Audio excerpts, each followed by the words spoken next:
जब फ्रैंक यहाँ से जा रहा था तो वो वहाँ पर एक लेडी के माथे पर 40 नंबर लिखा हुआ देखता है। फ्रैंक समझ गया था कि अगली बारी इस लेडी की है। जब ये उसके पास जाता है तो वो लेडी इसे कहती है, तुम्हारे लिए यहाँ पर कोई पैसा नहीं है। तभी उधर पुलिस भी आ जाती है और गन दिखाकर फ्रैंक को गिरफ्तार कर लेती है, क्योंकि जब पहले बाथरूम में आदमी मरा था उधर भी फ्रैंक था और यहाँ पर भी। लेकिन अचानक से वो काला साया फिर से आ गया था जो उस रिपोर्टर को मारने की कोशिश कर रहा था। पर यहाँ पर जो फ्रैंक की आत्माएं दोस्त थी उनमें से एक काले साए पर गोलियां चलाता है, जिससे वो यहाँ से भाग गया था। फ्रैंक भी उस रिपोर्टर को अपनी गाड़ी में ले जाता है, उसे बचाने की कोशिश कर रहा था, लेकिन तभी उसकी गाड़ी का एक्सीडेंट हो जाता है। वो दूर जाकर गिरता है। रिपोर्टर को वो काला साया उसका दिल निकालकर उसे मार देता है। चाहकर भी फ्रैंक उस रिपोर्टर को नहीं बचा पाया था। रिपोर्टर की मौत बिल्कुल वैसे ही हुई थी जैसे उसकी बीवी की हुई थी। अब उसको आहिस्ता आहिस्ता अपनी कुछ पुरानी यादें याद आ रही थी।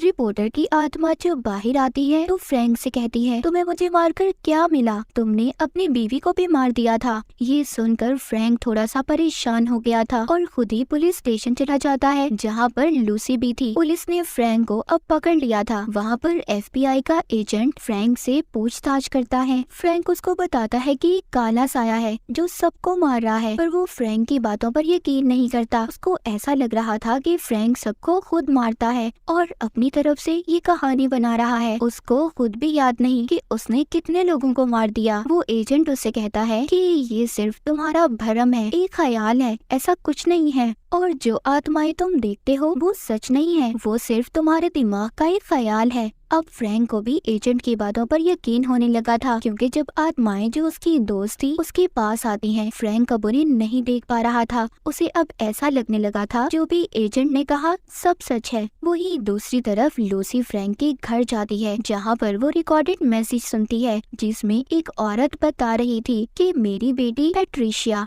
एक शैतान के कब्जे में है और उसी ने उसे यहाँ की दुनिया में बुलाया है। मुझे आपकी मदद की जरूरत है। दरअसल पैट्रिशिया उसी बुरी औरत की बेटी थी जिसके घर लूसी पहले भी गई थी। लूसी को ऐसा लग रहा था कि पैट्रिशिया की मॉम की दिमागी हालत ठीक नहीं है और उसने जो उसकी गर्दन पर निशान देखे थे उसके बारे में भी वो सोच रही थी कि उसकी मॉम ने ही उसे दिए होंगे। लूसी अब पैट्रिशिया के घर जाती है जहाँ पर उसकी मॉम नहीं थी। लूसी उससे कहती है कि तुम्हारी मॉम की दिमागी हालत ठीक नहीं है और तुम्हें अब घर से बाहर निकलना होगा। पैट्रिशिया उससे कहती है तुम नहीं समझ सकती इस बात को और एक जार की तरफ देखने लगती है। लूसी जब उससे उसके बारे में पूछती है तो वो बताती है दरअसल मेरे डैड ने कत्ल किया था और फिर अपनी जान ले ली। मेरी मॉम उनकी मौत का कसूरवार मुझे मानती हैं। इसमें उनकी राख हड्डियां हैं, मैं इसको अपने पास रखती हूँ। तभी पैट्रिशिया की मॉम भी आ गई थी। ये लूसी को अलमारी में छुपा देती है, लेकिन वहाँ पर लूसी को फ्रैंक का वही चाकू मिलता है जिसको पुलिस इतने सालों से ढूंढ रही थी, जिससे फ्रैंक की बीवी के माथे पर नंबर 13 लिखा गया था। लूसी ये देखकर काफी ज्यादा परेशान हो गई थी। वो किसी तरह उस घर से निकलकर फ्रैंक के पास जाती है। फ्रैंक अब उसकी किसी भी बात पर यकीन नहीं करता, पर लूसी उसको यकीन दिलवाती है कि मेरा यकीन करो सब ठीक हो जाएगा। इसी दौरान वो लूसी के माथे पर 41 नंबर लिखा हुआ देखता है, मतलब कि अगला शिकार उस काले साए का लूसी थी।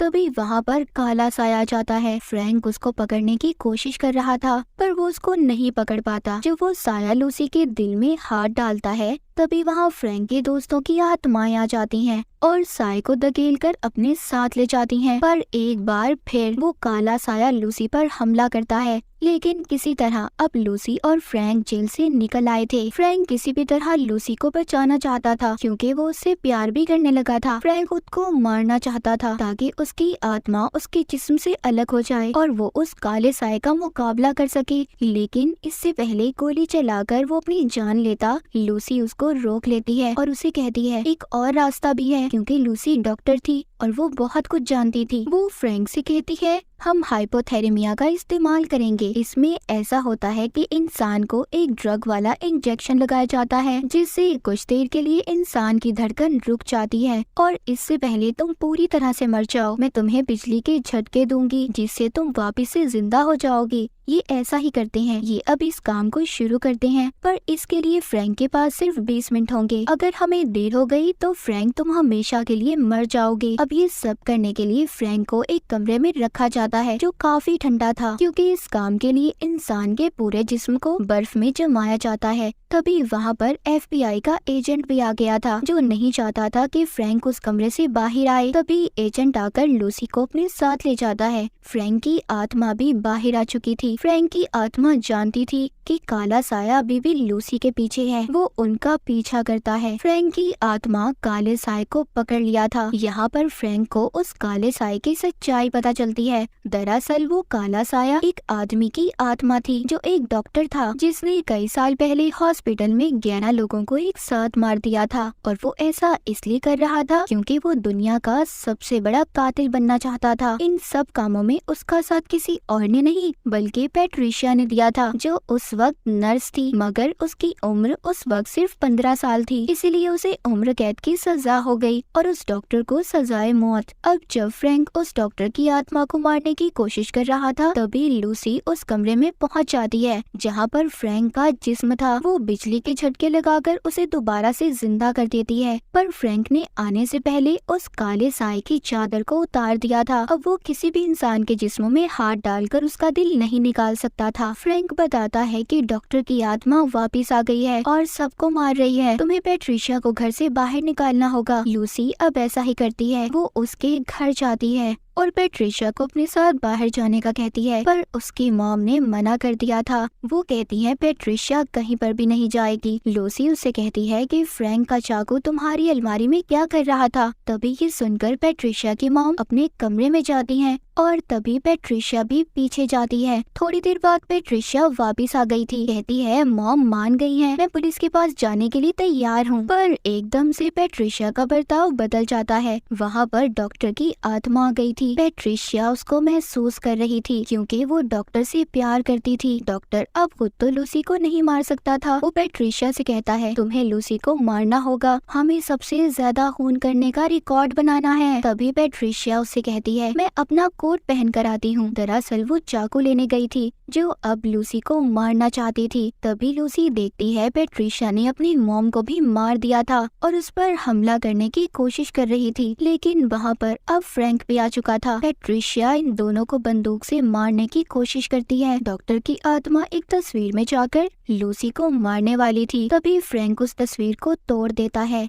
डॉक्टर की आत्मा पास ही पड़े जार में चली जाती है। फ्रैंक उस जार को बंद कर उस पर नाम पढ़ता है जिस पर डॉक्टर का नाम ही लिखा हुआ था। इसका मतलब ये था पैट्रिशिया ने झूठ बोला था कि इसमें उसके डैड की हड्डियां हैं। लूसी फ्रैंक से कहती है हमें इसको एक चर्च में लेकर जाना होगा। अभी उसी हॉस्पिटल में जाते हैं जहाँ पर कई साल पहले डॉक्टर ने लोगों को मारा था, मगर अब वो हॉस्पिटल बिल्कुल वीरान था क्योंकि उस हादसे के बाद हॉस्पिटल को बंद कर दिया गया था। फ्रैंक जब यहाँ पर आता है तो देखता है वहाँ पर उसको सारे पुराने ख्याल नजर आ रहे थे। फ्रैंक वहाँ पर सभी खून होते हुए देख रहा था जो कई साल पहले इस हॉस्पिटल में लोगों को मारा गया था। तभी यहाँ पर पैट्रिशिया भी आ गई थी और वो एजेंट भी जो इस केस की इन्वेस्टिगेशन कर रहा था। उस एजेंट के हाथ में वो जार आ जाता है जिसमें डॉक्टर की आत्मा और हड्डियां थी। वो उस जार को खोल देता है। डॉक्टर की आत्मा अब आजाद हो चुकी थी। वो फ्रैंक को भी मारना चाहता था। तभी उधर पैट्रिशिया आ जाती है जो फ्रैंक को मारने वाली थी, लेकिन फ्रैंक जानबूझकर नीचे गिर जाता है और गोली एजेंट को लग जाती है जिससे एजेंट की वहीं पर मौत हो गई थी। यहाँ पर फ्रैंक को अपनी मरी हुई बीवी का ख्याल आ रहा था जब उसको पैट्रिशिया और डॉक्टर की आत्मा ने मिलकर मारा था, जो चाहकर भी फ्रैंक कभी याद नहीं कर पाया था। फ्रैंक नीचे गिरने की वजह से काफी जख्मी हो गया था। यहाँ पर पैट्रिशिया और डॉक्टर की आत्मा भी आ गए थे। पैट्रिशिया फ्रैंक पर गोली चलाने वाली थी मगर बंदूक में गोलियां खत्म हो जाती हैं, इसीलिए पैट्रिशिया उसका गला दबाकर उसे मार देती है। लूसी चाहकर भी फ्रैंक की मदद नहीं कर पा रही थी क्योंकि उसको डॉक्टर की आत्मा ने पकड़ा हुआ था। लूसी फ्रैंक को नहीं बचा पाती, पैट्रिशिया ने उसे मार दिया था। अब वो लूसी को मारने आती है। तभी वहाँ पर फ्रैंक की आत्मा आकर उसे पकड़कर अपने साथ दूसरी दुनिया में ले गई थी और डॉक्टर की आत्मा से कहती है अगर तुम पैट्रिशिया को बचाना चाहते हो तो आओ इसे बचा लो। वो भी उनके पीछे जाता है और फ्रैंक की आत्मा से पैट्रिशा को छुड़वा लेता है। कहता है हम वापस जा रहे हैं लोगों को मारने। तभी वो दरवाजा नर्क जहन्नुम का दरवाजा बन जाता है। वहाँ पर एक बहुत बड़ा क्रिएचर इन्हें अपनी तरफ खींच लेता है। दूसरी दुनिया जो अच्छे लोगों की थी, वहाँ पर फ्रैंक को वो आत्माएं मिलती हैं जो दुनिया में इसके दोस्त हुआ करते थे। अब उनको भी मुक्ति मिल चुकी थी। वहाँ पर फ्रैंक अपनी बीवी को भी देखता है जो फ्रैंक से कह रही थी फ्रैंक जाओ, खुश रहो, क्योंकि अभी फ्रैंक का वक्त नहीं आया था। फ्रैंक की आत्मा वापस से अपने जिस्म में आ गई थी, यानी कि वो जिंदा हो गया था। अब वो और लूसी दुनिया में खुशी खुशी अपनी जिंदगी गुजार रहे थे। साथ ही साथ लूसी के अंदर वो पावर्स, ताकतें भी आ चुकी थी। वो भी अब आत्माओं को देख सकती थी। लूसी और फ्रैंक अब हंसी खुशी अपनी जिंदगी गुजारेंगे।